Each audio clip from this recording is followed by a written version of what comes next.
जय हिंद प्यारे बच्चों, मैं मोहम्मद परवेज कुरैशी अपने YouTube channel maths by MP की मैं आप सभी का हार्दिक स्वागत करता हूं। आज हम लोग आईएमपी क्वेश्चन सीरीज में एक नया क्वेश्चन ले रहे हैं। बोर्ड पर देखिएगा, क्वेश्चन नंबर 1 हमको दिया है नॉन होमोजीनियस इक्वेशन का, है ना। नॉन होमोजीनियस इक्वेशन कैसे पहचानते हैं? जैसे ये डी की पावर 2 है, डी और डी मिलकर पावर 2 जाएगी, लेकिन यहाँ पर पावर 2 नहीं हो रही, तो ये होगी नॉन होमोजीनियस इक्वेशन। यानी कि होमोजीनियस इक्वेशन में जो ऑर्डर होता है वो सेम होता है और नॉन होमोजीनियस इक्वेशन में ऑर्डर सेम नहीं होता है। इस ढंग से हम इसको पहचान लेंगे। अभी ये क्वेश्चन थोड़ा बड़ा है। इस क्वेश्चन में हमें कुछ फार्मूलों की जरूरत पड़ेगी प्यारे बच्चों, तो हमने पहले ही लिख दिया है ना। इन फार्मूलों के बारे में हम आपको थोड़ा सा डिटेल में बता देते हैं कि क्या होता है। मान लीजिए कि हमारा फैक्टर इस टाइप का बनता है, B D minus A D dash minus C Z equal to 0। इस टाइप का अगर हमारा फैक्टर कोई बनता है आगे चल के, तो उसका सी एफ यानी कि कॉम्प्लीमेंट्री फंक्शन का फार्मूला ये होगा। ठीक है प्यारे बच्चों, और ये तब है जब फैक्टर 1 है। अगर फैक्टर 2 होंगे तो हम इस हिसाब से सोच सकते हैं B1 A1 C1, अगला ले लेंगे हम B2 A2 C2। इस ढंग से हम सोच सकते हैं। यानी कि जब ये सिंगल है तब ये ओनली 5 आ रहा है। अगर 2 या उससे अधिक होंगे या ज़्यादा होंगे तो हम, जैसे मान लो 2 हैं तो हम 5-1 ले लेंगे पहला वाला, दूसरा वाला 5-2 ले लेंगे। इस ढंग से ले सकते हैं। इसी तरह से हमें एक और फार्मूले की यहाँ पर जरूरत पड़ेगी, आप देख पा रहे होंगे। इसको बोलते हैं particular integration. Sine AX plus BY upon D square plus M D D dash plus N D dash का स्क्वायर। यहाँ पर हमें ये देखना है कि जहाँ पर D है वहाँ पर A रखा रहा है, देखिए आप, और जहाँ पर D डैश है वहाँ पर B रख रहे हैं। फार्मूला ये कहता है कि पहले माइनस आएगा, फिर D की जगह A रखा जाएगा। यहाँ पर माइनस आएगा, D की जगह A और D डैश की जगह B रखा जाएगा। इसी अगर स्क्वायर वाला पोर्शन है, जैसे देखिए यहाँ पर स्क्वायर था, यहाँ पर स्क्वायर था, तो इसका थोड़ा सा अलग मतलब तरीका होता है लिखने का। जैसे यहाँ D डैश का स्क्वायर है तो आना तो हमें B, हमें लिखना तो B पड़ेगा। तो आप देखेंगे यहाँ पर पहले माइनस लगता है, फिर B का स्क्वायर आता है। इन दोनों फार्मूलों का इस्तेमाल हम किस ढंग से करते हैं ये मैं आपको डिटेल में बताऊंगा जब हम क्वेश्चन को सॉल्व करेंगे। आप बोर्ड पर देखिए, यहाँ पर हमको ये क्वेश्चन दिया है, नॉन होमोजीनियस इक्वेशन का हमारा क्वेश्चन है, कोई दिक्कत नहीं। राइट हैंड साइड पे देखिए 0 भी नहीं है ना, यानी ये Q है, इधर वाला पोर्शन हमारा Q कहलाता है। अब आप ये देखिए, इस तरह का क्वेश्चन आता है जब हम पहचान लेते कि ये 2 है, D और D डैश 2 हो गया, यहाँ पर नहीं है, तो हमने पहचान लिया ये नॉन होमोजीनियस इक्वेशन। सबसे पहले हम क्या करेंगे, इस इक्वेशन को सॉल्व करेंगे। तो करना क्या है, हम ये लिखेंगे डी स्क्वायर प्लस, अच्छा आप एक बात देखिए, यहाँ पर हम इसको थोड़ा सा सॉल्व कर लें पहले तो ज़्यादा अच्छा रहेगा। ये डी स्क्वायर है, ये 1 दिख रहा है, 1 को हम लिख सकते हैं -1 का स्क्वायर, ऐसा लिख सकते हैं। इसकी हमको आगे जरूरत पड़ने वाली है। फिर क्या बचा है, D dash plus D dash, और हमने यहाँ पर ब्रैकेट बंद कर दिया। ठीक है, अभी हमने कुछ विशेष काम नहीं किया है, बस हमने इतना करा है कि 1 था तो 1 का स्क्वायर यहाँ पहले लिख दिया अपन ने। तो इससे फ़ायदा ये होगा कि a माइनस बी और a प्लस बी का फार्मूला बन जाएगा, क्योंकि हम जानते हैं a square minus B square a minus B into a plus B होता है। तो यहाँ पर फार्मूला बनता हुआ नजर आ रहा था तो हमने इसको ले लिया। अब यहाँ से आप देख पा रहे होंगे डी डैश कॉमन आ रहा था, हम डी डैश भी कॉमन ले लेंगे, तो यहाँ क्या बचेगा, d+1 बचेगा, है ना। ऐसा करने से क्या होगा, हमारे फैक्टर क्लियर हो जाएंगे, तो थोड़ी हमको आसानी हो जाएगी सॉल्व करने में। तो क्या होगा प्यारे बच्चों, यहाँ पर जो चल रहा है वो आप लिख दीजिए, कोई दिक्कत नहीं है। हो गया साइन x प्लस 2y चल ही रहा है हमारा RHS में, जिसको हम Q बोलते हैं। अब आप देखना, हमने क्या बोला था, a square minus B square formula लग रहा है। तो a square minus B square का फार्मूला क्या होता है, a minus B into A plus B. तो हमारे पास a की जगह यहाँ पर d है और b की जगह 1 है, तो यहाँ पर क्या बनेगा, d-1 है ना इंटू d+1 बनेगा। तो हम क्या करने वाले हैं प्यारे बच्चों, यहाँ पर हो जाएगा आपका d-1 पहला फैक्टर और d+1 हमारा दूसरा फैक्टर हो जाएगा। ये हमने सॉल्व कर लिया है। अब आप ध्यान से देखिए, यहाँ से डी डैश कॉमन आ रहा है। जब हम यहाँ से डी डैश कॉमन ले लेते हैं तो यहाँ बचता है d+1। देखिए आप ध्यान से, डी डैश हमने कॉमन ले लिया तो d+1 बचा। अब देखिए आप बाहर क्या चल रहा है, यहाँ पर z चल रहा है। हमारा जो राइट हैंड साइड वाला पोर्शन है, अभी हम इसको जैसा है वैसे ही लिख लेंगे, कोई बड़ा अंतर नहीं करेंगे यहाँ पर। अब आप देखिए ध्यान से, इस पूरे सिस्टम को देखिए आप, यहाँ से d+1 ये ब्रैकेट कॉमन आ रहा है। तो इस ब्रैकेट को जब हम कॉमन ले लेंगे तो क्या बचेगा, d-1 प्लस डी डैश बचेगा। ठीक है, तो आप देखिए इसको कॉमन कैसे लेते हैं। ये बड़ा सा ब्रैकेट हमारा चल ही रहा है, यहाँ से हमने d+1 बाहर ले लिया, कॉमन ले लिया, तो हमारा स्मॉल वाला ब्रैकेट आ जाएगा। अब आप देखिए, जब ये कॉमन ले लिया तो यहाँ बचेगा d-1 और प्लस डी डैश, और ये ब्रैकेट बन और ये बड़ा ब्रैकेट बन हो गया, ये हो गया z, है ना। यहाँ पर क्या हो जाएगा आपका, हो जाएगा साइन x प्लस 2y, ये हमने लिख दिया। ठीक है प्यारे बच्चों। अब हम क्या करते हैं, थोड़ा जमा लेते हैं। देखिए हमने पहले क्वेश्चन की शुरुआत में बता दिया था कि इस तरह के हमारे फैक्टर बनेंगे, पहले डी आएगा, फिर डी डेस आता है माइनस का, और फिर माइनस का सी आता है, ढंग से पैटर्न बनता है हमारा। तो हम क्या करेंगे, अगर आप ध्यान से देख पा रहे होंगे तो हमारा ये जो फैक्टर है इसमें डी डेस नहीं है, तो हम 0 इंटू डी डेस लिख सकते हैं, कोई दिक्कत नहीं है। तो हम इसको क्या लिखेंगे, ये डी हो गया प्लस यहाँ जो नहीं है इसको 0 इंटू डी डेस कर दिया, वो +1, ये हो गया पहला फैक्टर, मतलब इसको हमने सेपरेट कर लिया। अब ये इसको भी हम लिख लेते हैं, पहले हम डी लिखेंगे, फिर प्लस डी डेस लिखेंगे, फिर -1 लिखेंगे। अब ये दोनों बढ़िया अच्छे जम चुके हैं। इनटू में हम कैसे भी लिख सकते हैं तीन चीज़ों को, तो हमने यहाँ पर z लिख दिया, कोई दिक्कत नहीं, अब कोई बड़ा ब्रैकेट लगाने की जरूरत नहीं, हमने सेपरेट कर दिया है इसको। और प्यारे बच्चों आप देख पा रहे होंगे ये हो गया sin x + 2y, ये हमारा जैसा है वैसे ही चल रहा है। अब यहाँ से स्टार्टिंग होती है, क्वेश्चन अभी हमारा जमा है, जैसे हमने शुरुआत में बोला था इस तरह के फैक्टर बनेंगे। तो देखिए हम आपको पहले ही बता चुके हैं, अगर सिंगल फैक्टर होगा तो डायरेक्ट ऐसे हो जाएगा, लेकिन अगर दो फैक्टर होंगे, मान लो जैसे कि यहाँ पर 2 आए, देखिए ये 2 आए हैं, तो पहले वाले में हम phi 1 लगा देंगे, दूसरे वाले में phi 2 लगा देंगे। अब सोचने और समझने वाली बात यह है प्यारे बच्चों कि d का कोएफिशिएंट b होता है, d डेस का -a होता है, और फिर c होता है आगे चल के कांस्टेंट में ना। तो पहले हम इससे कंपेरिजन करेंगे इस वाले फैक्टर का, फिर हम इसी से कंपेरिजन करेंगे इस वाले फैक्टर का, इसका मतलब phi 1 phi 2 तो आना तय है, ठीक है। तो जब इस तरह का क्वेश्चन होता है जिसमें LHS RHS दोनों चलते हैं, तो हमें सबसे पहले CF निकालना है। CF उसी फार्मूले से निकलेगा जो हमने ऊपर लिखा है, तो देखिएगा ध्यान से, है ना। यहाँ पर आपको हम एक बार बता दें, जब हम यहाँ पर लिखेंगे CF, है ना, तो आप एक बात नोट करिएगा। देखो प्यारे बच्चों, फार्मूले में आता है e⁻c/b। अगर हम इस चीज़ से इसका कंपेरिजन करें पहले वाले का, तो यहाँ पर -c है, इसका मतलब ये हो गया c की वैल्यू हमारे पास -1 है ना। और a की वैल्यू देखिए आप, वहाँ पर माइनस में है, प्लस माइनस में कोई फर्क नहीं पड़ता जब 0 लिखते हैं, तो वहाँ पर a की वैल्यू वहाँ पर -a है, तो यहाँ पर कितना है 0 है, और वहाँ पर d के इंटू में b है, तो यहाँ पर कितना 1 है। यानी कहने का मेरा मतलब ये है कि पहले वाले फैक्टर में c की वैल्यू -1 है और b की वैल्यू 1 है, प्लस का 1 है।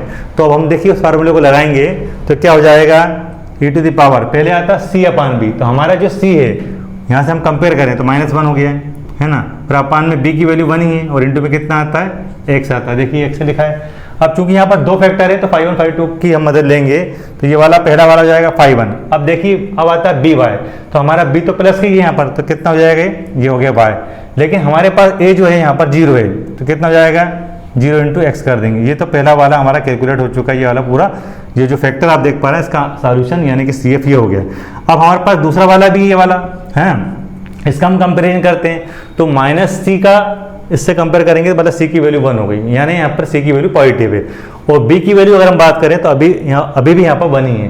तो इसका मतलब क्या होगा, अगला वाला जो आएगा हमारा e⁻, फार्मूला कहता है c/b, तो यहाँ पर c प्लस का है, b यहाँ पर प्लस का ही है, इंटू में कितना हो जाएगा x हो जाएगा। अब हम दो फैक्टर थे इसलिए हमने phi 1 phi 2 ले लिया है। अब फिर वही देखो प्यारे बच्चों by, तो b तो यहाँ पर अभी प्लस का ही है, b देखिए ना, अब यहाँ पर प्लस का है, और हम कंपेरिजन करते हैं b की वैल्यू देखिए आप, है ना। लेकिन अब आप a की वैल्यू कंपेयर करेंगे, यहाँ पर -a से को जब कंपेयर करेंगे तो हमारे पास -a के बराबर होगा, मतलब a की वैल्यू -1 हो जाएगी। इसका मतलब ये होगा जब a की वैल्यू -1 हो जाएगी तो ये वाला पोर्शन हमारा माइनस का आएगा। क्यों? क्योंकि हमारी a की वैल्यू यहाँ पर माइनस की। इस तरह से हमने CF तो निकाल लिया है प्यारे बच्चों, ये CF हमारा आ चुका है। अब हम इसको थोड़ा जमा लेते हैं, है ना। देखिए अब आप अच्छी तरीके से जानते हैं कि -1 को 1 से डिवाइड करेंगे तो -x ही आना है यहाँ पर, क्योंकि x इंटू में है। यहाँ पर कितना हो जाएगा, ये -x हो गया, ये हो गया phi 1, और ये हो गया ओनली y, क्योंकि 0 का x से इंटू हो रहा है तो लिखने की कोई जरूरत नहीं है यहाँ पर। अब आप देखेंगे 1/1 फिर से 1 हो जाएगा, e⁻, x बचेगा, ये हो जाएगा phi 2, ये हो गया y -x हो गया, और ये वाला पोर्शन हमारा CF हो गया, जिसकी हमें बाद में जरूरत पड़ेगी, क्योंकि अब हमें इस क्वेश्चन में PI यानी कि पर्टिकुलर इंटीग्रेशन वैसे समाकलन में निकालना है। तो हम क्या करेंगे, यहाँ पर आगे बढ़ेंगे, यहाँ लिखेंगे नाउ PI, है ना। PI मतलब होता है पर्टिकुलर इंटीग्रेशन यानी कि विशेष समाकल या समाकलन, है ना। तो इसका फार्मूला होता है 1/f(d), d डैश, और इंटू में आता है Q। जैसा कि हमने आपको पहले बताया था, ये वाला जो पोर्शन होता है राइट हैंड साइड वाला, ये हमारा Q होता है, ठीक है। और f(d) का में जो d डैश होता है प्यारे बच्चों, वो ये वाला पोर्शन होता है, ये वाला जो देख पा रहा है ना आप, ये पूरा पोर्शन ये वाला होता है। तो हम क्या करेंगे, इसको थोड़ा सा जमा देते हैं यार, ये हो गया PI, है ना, तो 1 अपान ये पूरा हम इसको यहाँ पर लिख देंगे, हमारा एफ ऑफ डी का हमारा डी डेस हो जाएगा। तो कितना है देखिए आप यहाँ पर आप देख पा रहे होंगे, ये हो गया D square plus D dash plus D dash minus 1। अब क्यू क्या था हमारा, क्यू हमारा चल रहा है साइन, है ना, देख लीजिए x प्लस 2y किस तरह का चल रहा है, x प्लस 2y। अब वो समय आ गया है कि हम इस फार्मूले का इस्तेमाल करना सीखें, ये वाले फार्मूले का। देखिए x के इंटू में वहाँ पर है तो a की वैल्यू यहाँ पर 1 हो गई, और है ना, और y के इंटू में b है तो b की वैल्यू यहाँ पर कितनी हो गई, 2 हो गई। जैसे कि हमने बताया था कि जहाँ पर d होगा वहाँ पर a रखाएगा और जहाँ पर d डेस होगा वहाँ पर b रखाएगा। तो इसका मतलब ये हुआ जहाँ पर d है वहाँ पर हम 1 रखेंगे और जहाँ पर d डेस है वहाँ पर 2 रखेंगे। लेकिन एक बात याद रखिएगा, जब यहाँ पर साइन या कॉस का पैटर्न चलता है तो फार्मूला ए ढंग से ओपन होता है। देखिए पहले फार्मूले का माइनस आएगा और d की जगह पर a रखाया था, है ना, तो स्क्वायर था तो स्क्वायर हो गया। फिर आप देखेंगे यहाँ कांस्टेंट है ना, यहाँ पर m है, यहाँ पर हमारा m 1 है क्योंकि कांस्टेंट की वैल्यू यहाँ पर 1 है अपनी। अब देखिए d की जगह पर हमने a रखा और d डेस की जगह पर b रखा, लेकिन फार्मूले का यहाँ पर माइनस आया है, ये आप नोट करिएगा, है ना। इस तरह d डेस की जगह पर हमने b रखा लेकिन वहाँ पर स्क्वायर होने की वजह से स्क्वायर हो गया और आगे फार्मूला लगाया, आप नोट कर लीजिए इस बात को। ठीक यही फार्मूला हम यहाँ पर अप्लाई करने वाले हैं। कब होता है ऐसा तब होता है जब यहाँ पर साइन या कॉस का पैटर्न चलता है इस तरह से, है ना, यहाँ कॉस भी हो सकता है साइन भी हो सकता है। ये फार्मूला हमने आपकी सुविधा के लिए पहले से रख दिया है। तो होगा क्या प्यारे बच्चों, ये स्क्वायर में ये स्क्वायर में, क्योंकि इसको इस ढंग से देखते हैं d और d डेस, मतलब ये 2 हो गए। तो ये जो फार्मूला होता है ना, इस पूरे पैटर्न के हिसाब से अगर हम सॉल्व करें तो क्या होगा, ध्यान से देखिएगा।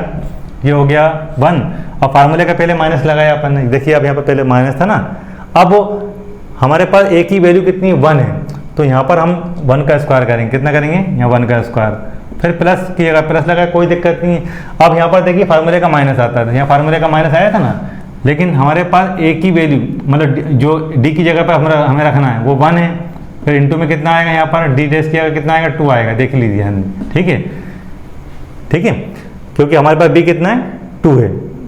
अब वो क्या होता है प्यारे बच्चों, ऐसा हमें सिर्फ वहाँ पर रखना है जहाँ स्क्वायर वाला फॉर्मेट बन रहा हो। यहाँ पर 2 था, यहाँ पर 1/2 हो गए थे, बाकी हमें कहीं नहीं रखना है। d डेस माइनस 1 जैसा है वैसे का वैसे हम उतार लेंगे तो कितना हो जाएगा, ये हो जाएगा प्यारे बच्चों d डेस माइनस 1। और यहाँ क्या चल रहा है, यहाँ चल रहा है साइन x प्लस 2y, ये हमारा बढ़ के चल रहा है। अब आप देखिए ध्यान से, ये माइनस बाहर लगा है तो 1 का स्क्वायर 1 हो गया और प्लस माइनस का इंटू करेंगे तो माइनस आएगा, ये माइनस का 2 हो गया, ये माइनस का 1 हो गया। इसको हम कैलकुलेट कर लेंगे तो देखिएगा आप क्या मिलेगा, आप देख पा रहे होंगे बोर्ड पर, ये तो हो गया -1, ये हो गया प्यारे बच्चों 2 माइनस का, तो ये प्लस d डेस चल ही रहा है, ये -1 और यहाँ क्या चल रहा है, साइन x प्लस 2y। प्यारे बच्चों -1 -2 और -1 कितने हो गए, माइनस का 4 हो गया। तो हम इसको थोड़ा सा जमा के सिस्टमेटिक लिख सकते हैं। ये पी चल रहा है बढ़िया हमारा, ये हो गया आपका, पहले डी डेस लिख देते हैं और ये हो गया माइनस का 4, है ना। -1 -2 -1 मिलके कितना हो गया, माइनस का 4 हो गया। तो यहाँ पर कितना हो जाएगा, ये हो गया साइन x प्लस 2y, ये बढ़िया चल रहा है। याद रखिए जब तक हमारा इस टाइप का पैटर्न चल रहा है, इस तरह का पैटर्न चल रहा है और यहाँ पर, तो हमें यहाँ पर स्क्वायर वाला पोर्शन लेके आना रहेगा। अब स्क्वायर नहीं है तो हम रेशनलाइजेशन यानी कि परिमेयकरण करेंगे। परिमेयकरण कैसे करते हैं आप अच्छी तरीके जानते हैं, हम d डेस प्लस 4 का ऊपर इंटू कर देंगे, d डेस प्लस 4 का नीचे इंटू कर देंगे, दोनों को बैलेंस कर देंगे तो हमारा पोर्शन बन जाएगा। उम्मीद है आप यहाँ तक समझ पा रहे होंगे। अब इसके आगे का पोर्शन जो है आप यहाँ इधर देख लीजिएगा। तो जैसा कि प्यारे बच्चों आपने देखा हमारा पी आई आया है। अभी हमने क्या बोला था आपसे, हमने ये बोला था जब तक यहाँ साइन और कॉस का पैटर्न चलेगा यहाँ स्क्वायर वाला पोर्शन हमको बनाना रहता है। तो इसके लिए हम क्या करेंगे, परिमेयकरण यानी कि रेशनलाइजेशन करेंगे। इस स्टेप को आप इधर आगे देख लीजिएगा यहाँ पर, है ना। हम यहाँ पर इम्प्लाई लगा देते हैं और हमारा पी आई बढ़िया चल रहा है, कोई दिक्कत नहीं, पी आई लिख दिया। अब आप देखिए यहाँ पर हम क्या कर रहे हैं, यहाँ पर d डेस प्लस 4 लिखा हमने, इंटू कर दिया है ना, और इसी से डिवाइड कर देंगे। यहाँ चल रहा है d डेस माइनस, यहाँ पर चल रहा है आपका d डेस -4 और यहाँ हो जाएगा आपका d डेस प्लस 4, है ना। अब देखिए क्या करा हमने, कोई बड़ा काम नहीं किया है ना। इससे हमने डिवाइड कर दिया, इससे इंटू कर दिया, दोनों को कैंसिल करेंगे तो वापस यही बचेगा जो हमको चाहिए, जो हमको दिया है। यहाँ पर क्या चल रहा है आपका, ये चल रहा है साइन x प्लस 2y, ये हमारा चल रहा है ना प्यारे बच्चों। अब देखिए a माइनस बी और a प्लस बी का formula, a minus B a plus B का फार्मूला क्या होता है, A square minus B square. हम जब इस फार्मूले को यहाँ पर अप्लाई करते हैं तो यहाँ पर आएगा डी डेस का स्क्वायर, यहाँ पर आएगा माइनस का 16 यानी कि 16। आप देखिए ये डी डेस प्लस 4 चल रहा है, बढ़िया। अब a का स्क्वायर कितना हो जाएगा, ये हो जाएगा डी डेस का स्क्वायर। अब b का स्क्वायर कितना हो जाएगा 16 यानी कि 16, क्योंकि 4 के ऊपर पावर 2 आएगी तो 16 आएगा। अब आप देखेंगे यहाँ पर यह साइन और x प्लस 2y, और आप देख रहे होंगे कि देखिए साइन ये कॉस इधर पोर्शन चलता है इस पैटर्न में, तो यहाँ पर स्क्वायर चाहिए रहता है। लेकिन एक बात आप नोट कर लीजिएगा कि जहाँ पर डी डेस है या डी है ना, डी डेस जहाँ पर है वहाँ पर 2 आएगा, है ना, और अगर यहाँ पर डी होता तो 1 आता। उस लॉजिक के हिसाब से, फार्मूले के हिसाब से अगर हम बात करें तो देखिए y के इंटू में b है, यहाँ पर y के इंटू में कितना है 2 है, तो जो y के इंटू में b वाला पोर्शन होता है, या यूँ कह दें कि b कहाँ पर रखा आता है, जहाँ पर डी डेस होता है। तो उस हिसाब से अगर हम बात करें तो हमारा जो क्वेश्चन है आगे बढ़ेगा डी डेस प्लस 4, है ना, डी डेस प्लस 4, और उस लॉजिक के हिसाब से यहाँ पर पहले फार्मूले का माइनस आएगा। अब y के इंटू में 2 है, फार्मूले का माइनस आ गया, और यहाँ पर 2 है वही 2 का स्क्वायर, क्योंकि यहाँ स्क्वायर था, माइनस 16, और यहाँ हो जाएगा आपका साइन x प्लस 2y, ये हो गया बढ़िया। अब माइनस का 4 और माइनस का 16 हमको दे देगा माइनस का 20। आप अच्छी तरीके से जानते हैं माइनस का 4 है और माइनस का 16, तो कितना हो गया माइनस का 20। हम इसको सेपरेट कर लेते हैं, हमने इसको ऐसे लिख दिया माइनस 1/20, है ना। अब बचा कितना यहाँ पर, यहाँ बचा डी डेस प्लस 4, और यहाँ पर कितना चल रहा है बढ़िया, यहाँ चल रहा है साइन x प्लस 2y। प्यारे बच्चों, अब कोई ज़्यादा काम बचा नहीं है हमारे पास सॉल्व करने के लिए। इसका इंटू यहाँ पर हो रहा है, इसका मतलब होता है डेल अपन डेल y, यानी कि y के रिस्पेक्टिव में आंशिक अवकलन यानी कि पार्शियल डिफरेंशिएशन, और इसका इंटू यहाँ पर हो रहा है, तो 4 के इंटू में हो रहा है, तो कांस्टेंट है, कोई दिक्कत वाली बात ही नहीं है, बढ़िया हमारा पोर्शन चलेगा। यहाँ पर हमारा पी आई यहाँ पर चल रहा है, देखिए आप ये माइनस का 1/20 ये चल ही रहा है। अब हम इंटू कर देते हैं, तो इंटू के लिए हम यहाँ पर ब्रैकेट लगा देते हैं कि उसका इंटू होने वाला है। इसमें इसका जो है यहाँ पर इंटू कर देते हैं, कितना जाएगा डी डेस, और डी डेस का मतलब कितना होता है डेल अपन डेल वाई, है ना, ये बात आप याद रखिएगा। यहाँ पर कितना हो गया आपका साइन x प्लस 2y, फिर यहाँ आ गया प्लस, देखिए आप ध्यान से, इसका इंटू आप यहाँ भी तो कर रहे हैं, तो कितना हो जाएगा ये 4, ये हो गया साइन x प्लस 2y। प्यारे बच्चों, अब भी हमने आपको बताया कि डिफरेंशिएशन, ये बल्कि यूँ कहा जाए कि पार्शियल डिफरेंशिएशन यहाँ पर हो रहा है वो भी y के रिस्पेक्ट में, तो पहले साइन का होगा, साइन का तो कॉस हो जाएगा, फिर जो अंदर जो एंगल देख रहे हैं आप उसका करेंगे अपन, है ना। तो जब हम y के रिस्पेक्ट में कर रहे हैं तो ये तो 0 होना ही है, यहाँ पर बचेगा 1, यानी कि इंटू में 2 होने की वजह से सिर्फ 2 बचेगा। तो आप देखिएगा ध्यान से, हमारा पी आई बढ़िया चल रहा है, माइनस का 1/20 भी बढ़िया चल रहा है। अब आप देखिए डेल अपन डेल वाई होता है, इसका मतलब तो साइन का डिफरेंशिएशन कितना होता है, ये होता है कॉस, ये हो गया y के रिस्पेक्ट में कर रहा है ना, x प्लस 2y। अब आप नोट करिए, अभी हमने साइन का किया है, अब जो अंदर एंगल है उसका करेंगे y के रिस्पेक्ट में, तो x का तो 0 हो जाएगा क्योंकि वो कांस्टेंट का कार्य करेगा, और y का 1 हो जाएगा, और 1 के इंटू में 2 होने की वजह से 2 × 2 हो जाएगा, यहाँ कितना बचेगा इंटू में 2 बचेगा। और प्यारे बच्चों, जो अपना इधर का पोर्शन चल रहा है ये क्या है 4, ये हो गया आपका साइन x प्लस 2y, ये बढ़िया चल ही रहा है, कोई दिक्कत ही नहीं है ना बच्चों। अब नोट करिए ये 2 है और ये 4 है, यानी कि आप यहाँ से अगर ध्यान से देखेंगे तो 2 कॉमन आ रहा है, जब 2 कॉमन आ जाएगा तो यहाँ पर 2 बचेगा और ये 2 गायब हो जाएगा, ठीक है।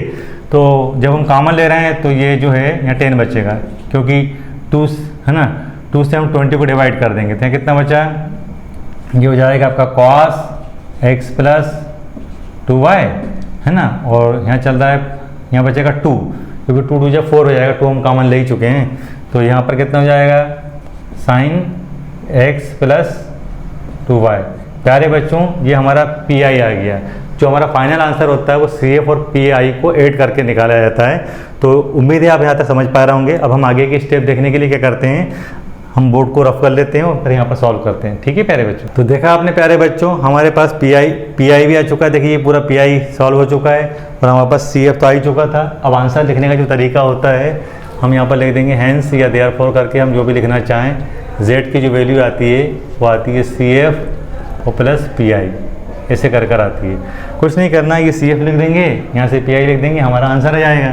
तो देखिए जेड बढ़िया चल ही रहा है, सी एफ कितना आया था e⁻⁻x, देखिए आप ये हो गया आपका फाई 1, ये हो गया y, और फिर प्लस e⁻x, ये हो जाएगा आपका फाई 2, और यहाँ चल रहा है आपका y माइनस एक्स, ये तो हो गया CF। अब इसमें हमको PI को जोड़ना है या ऐड करना है, तो यहाँ पर प्लस लगा देंगे और इसको लिख देंगे। लेकिन आप अच्छी तरीके से एक बात जानते हैं, जब हम प्लस माइनस करेंगे तो माइनस आएगा। ये प्लस है, इसमें इसको ऐड करेंगे तो प्लस माइनस कितना होता है, माइनस होता है। तो हम यहाँ पर एक काम करते हैं, यहाँ हम डायरेक्ट माइनस लिख देते हैं और 1/10 हमारा बढ़िया कॉमन था, ले लेते हैं और जो बचा है वो लिख देंगे, तो हमारा आंसर हो जाएगा। और क्या है, ये हो गया cos, ये हो गया x प्लस 2y, और आप देख पा रहे होंगे यहाँ पर प्लस यहाँ 2, और ये हो गया आपका साइन x प्लस 2y, और ये ब्रैकेट बंद। ये हमारा फाइनल आंसर हो गया। उम्मीद है आपको हमारा यह वीडियो पसंद आया होगा। अगर आपको हमारा यह वीडियो पसंद आया तो प्लीज़ हमारे चैनल को लाइक करें, शेयर करें, सब्सक्राइब करें। धन्यवाद।